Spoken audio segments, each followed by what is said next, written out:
partais de zéro, j'avais pas de clients, j'avais pas de communauté Instagram. Je suis passée donc de zéro à 5 clients par mois. Est-ce que tu serais d'accord de te présenter en quelques mots? Moi, c'est Marion, j'ai 40 ans. J'accompagne les personnes qui ont des troubles du sommeil et je les aide à retrouver un sommeil de qualité et de l'énergie en journée pour profiter pleinement de leur vie. Est-ce que tu peux me dire comment tu te sentais avant l'accompagnement? Je me sentais éparpillée, je ne savais pas par où commencer, je ne savais pas quelle action mettre en place en premier parce que je démarrais de zéro. Je pensais qu'il fallait préparer mes accompagnements avant même de contacter les premiers clients, d'avoir mon contenu sur Insta, etc.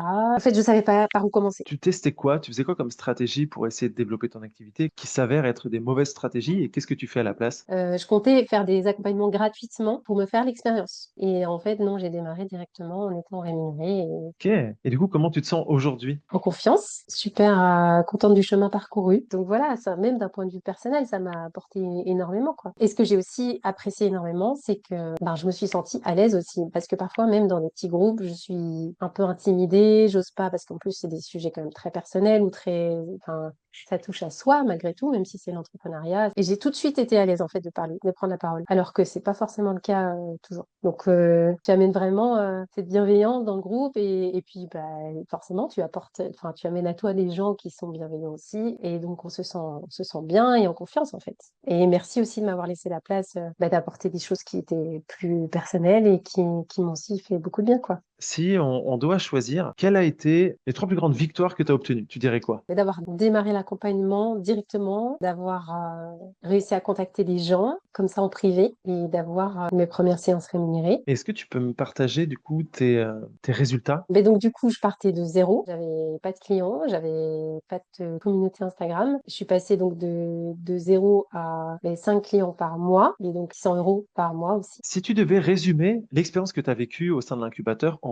un mot, tu dirais quoi? Gratitude, ça résume bien tout en fait. Partage, la richesse, tout ce que j'ai appris, tout ce que ça m'a fait évoluer. C'est mettre un coup d'accélérateur dans son projet, se mettre en action. Arrêter de s'éparpiller, se concentrer sur les objectifs mais les uns après les autres. C'est retrouver de la clarté, retrouver confiance dans le chemin qu'on est en train de parcourir. C'est d'avoir toujours aux moindres questions une réponse. À qui est-ce que tu recommanderais l'incubateur des mindpreneurs, toi? Toutes les personnes qui ont tendance à s'éparpiller, qui démarrent et qui savent pas par où commencer, qui ont du mal à se mettre en action, qui galèrent à trouver leurs premiers clients, qui sont pas satisfaits de leur chiffre d'affaires et qui n'osent pas non plus augmenter leurs tarifs. Ok, merci. Et si je te laisse le mot de la fin, qu'est-ce que tu as envie de dire? Merci parce que c'était des super moments. En plus du fait que ça m'a apporté énormément, que je n'ai aucun regret d'avoir pris l'accompagnement. Et oui, je recommanderais, je souhaite à tout le monde en fait de vivre cette expérience. Enfin, toutes les personnes qui pourraient en avoir besoin en tout cas. Merci Marion.